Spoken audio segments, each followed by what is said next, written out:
Hi friends, कैसे हैं आप सभी लोग। आज हम जानेंगे what is CA, chartered accountant क्या होता है, वो चार्टर्ड अकाउंटेंट कैसे बना जाता है, इसका कंपनी में क्या वर्क होता है। ठीक है, so let's begin my dear friends. To accounting, taxation, audit. So first accounting, profit and loss. एक अकाउंटिंग में क्या होता है, सीए को प्रॉफिट और लॉस मैनेज करना होता है, उसके साथ साथ balance sheet, cash flow statement and finance files, जो फाइनेंसिंग वो फाइल्स होती है उसे भी, फाइनेंशियल फाइल भी सीए को मैनेज करनी होती है। Second, taxation. इसमें क्या होता है कि सीए को फाइल मैनेज करनी तो होती है, पर उसे देखना होता है कि डायरेक्ट टैक्स, इनडायरेक्ट टैक्स, यानी डायरेक्ट टैक्स तो हो गया इनकम टैक्स का, और जो इनडायरेक्ट टैक्स हो गया वो होगा जीएसटी। इसके साथ साथ उसे रिपोर्ट ऑडिट करनी होती है, जैसे क्लाइंट प्रेजेंटेशन भी करनी होती है, इसे देखना पड़ता है टैक्सेशन में। उसे हर फाइल को मैनेज करना होता है टैक्स से रिलेटेड। Next, audit. ऑडिट्स भी देखने पड़ते हैं, जैसे bank audit, management audit, information system audit. ये सारे ऑडिट्स सीए को देखने पड़ते हैं। Internal audit, tax audit, energy audit, environmental audit and third party audit, government audit. ये सारे ऑडिट सीए को करने होते हैं। इसमें सारे ऑडिट इम्पोर्टेंट है। एक सीए का ये वर्क होता है कंपनी में। और ये मान लो कि ऑडिट सीए को ये बताना होता है सिंपल, कि क्या राइट है कंपनी के लिए और क्या रॉन्ग है कंपनी के लिए। इससे क्या है कि कंपनी की बैलेंस शीट अच्छे से मैनेज होती है, जो कि सीए का वर्क भी है, बैलेंस शीट मैनेज करना।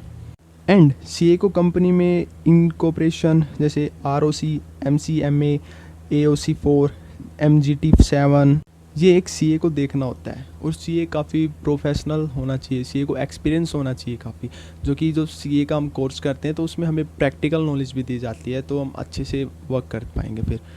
नेक्स्ट, एक सीए इंसॉल्वेंसी प्रोफेशनल भी होता है। इसमें क्या है कि सीए को कम से कम मान लो 5 साल का एक्सपीरियंस होना चाहिए। क्या कि इसमें जो सीए का कोर्स करते हैं तो अब हमें बताया भी जाता है, जैसे कंपनी बैंकक्रप्ट हो जाती है तो सीए को फाइल मैनेज करनी पड़ती है। बैंकक्रप्ट यानी कंपनी डूब जाती है बैंक के लोन के नीचे, तो इसमें क्या है कि सीए को बैंकक्रप्ट फाइल भी करनी होती है। और सीए का जो मेन काम होता है ज़्यादातर वो इन्वेस्टिगेशन होता है।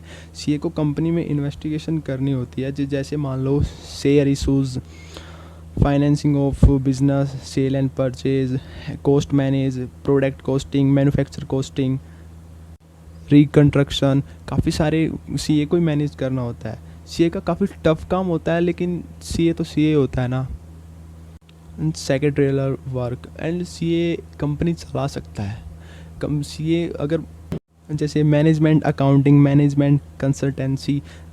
अब हम बात करते हैं कि सीए बनने के लिए हमें कितना पढ़ना होता है, कितना क्या करना होता है। ठीक है, अगर आप 10th पास आउट करके अगर सीए का एग्ज़ाम देना चाहते हो तो आप एग्ज़ाम भर सकते हो, यानी फॉर्म फिल कर सकते हो एंट्रेंस टेस्ट का, लेकिन आपको 12th पास आउट तो करनी पड़ेगी उसके लिए।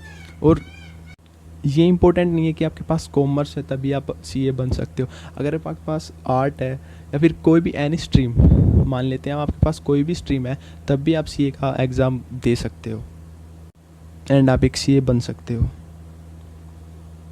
सीए का एग्ज़ाम कोई भी दे सकता है, कोई सी भी स्ट्रीम से। ठीक है, 12th पास आउट करने के बाद आपको टेस्ट के लिए रजिस्ट्रेशन करना पड़ता है, जैसे कि आपको एंट्रेंस टेस्ट के लिए रजिस्ट्रेशन करना पड़ता है। इसमें सीपीटी एग्ज़ाम भी होता है, कॉमन प्रोफेंसी टेस्ट।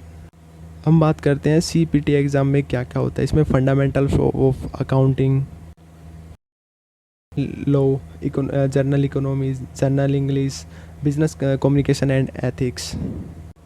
इसके बाद आपको आईपीसीसी के लिए भी रजिस्ट्रेशन करना होगा। एंड अगर आप इसमें क्लियर करने के बाद आपको कम से कम 50-60% मार्क्स तो चाहिए ही चाहिए। इससे क्या है कि आप और ज़्यादा बेटर कर पाओगे। ये तो आपको क्लियर करना होगा। और इसके बाद हम बात करते हैं जो एग्ज़ाम्स आते हैं आपको क्लियर करने पड़ेंगे, जैसे financial reporting, strategy, financial management, advance auditing and professional ethics, corporate and law, advance management accounting, information system control and audit, indirect tax law, direct tax law. आपको सब ये क्लियर करना पड़ेगा। इसके बाद आप जाओगे नेक्स्ट स्टेप पर। जैसे हम नेक्स्ट स्टेप की बात करते हैं, ICAI, वो भी आपको क्लियर करना पड़ेगा। उसमें ये सबसे हार्ड स्टेज होती है एक सीए के लिए, क्योंकि इसके बाद अगर आपने ये क्लियर कर दिया तो आप सीए बनने के लिए रेडी हो और आप सीए बन जाओगे, फिर आपको किसी भी कोऑपरेट में जॉब मिल सकती है आसानी से। आपको ये हार्ड लगेगा बिकॉज ये सबसे हार्ड एग्ज़ाम होते हैं सीए के, ये लास्ट स्टेज है सीए की। एंड हम बात करते हैं सीपीटी के एग्ज़ाम कब होते हैं। ये सीपीटी के एग्ज़ाम साल में 2 बार होते हैं, जून एंड दिसंबर। और जो आईपीसीसी के एग्ज़ाम होते हैं वो मई एंड नवंबर में होते हैं। ये प्रोसेस कंप्लीट करने के बाद आप सीए बन जाते हैं और इस प्रोसेस में कंप्लीट करने के लिए आपको टाइम लगता है 4 या 4.5 साल आपको देने होते हैं। आपको इतना टाइम तो लगेगा क्योंकि आपको प्रैक्टिकल नॉलेज होना बहुत इंपॉर्टेंट है यार। अगर प्रैक्टिकल नॉलेज नहीं होगी ना तो आप कुछ भी नहीं कर पाओगे। और सीए का जो काम होता है वो प्रैक्टिकल ही होता है सारा, और सीए के बिना कंपनी रन नहीं कर सकती। एक छोटे लेवल पर अगर स्मॉल कंपनी है तो बात अलग है, वरना हाई जो कंपनीज होती है, हाई टेक स्टार्टअप, या मान लो कोई भी बड़ी कंपनी होती है, ठीक है ना, वो सीए के बिना नहीं हो पाएगा क्योंकि सीए को फाइल या फिर टैक्स वगैरह काफ़ी चीज़ें मैनेज करनी पड़ती है। सीए की कंपनी में काफ़ी इंपॉर्टेंस होती है। Thanks for watching guys. More information के लिए आप डिस्क्रिप्शन बॉक्स में दिए गए नंबर या फिर लिंक पे आप मैसेज कर सकते हैं, ठीक है ना। Thank you.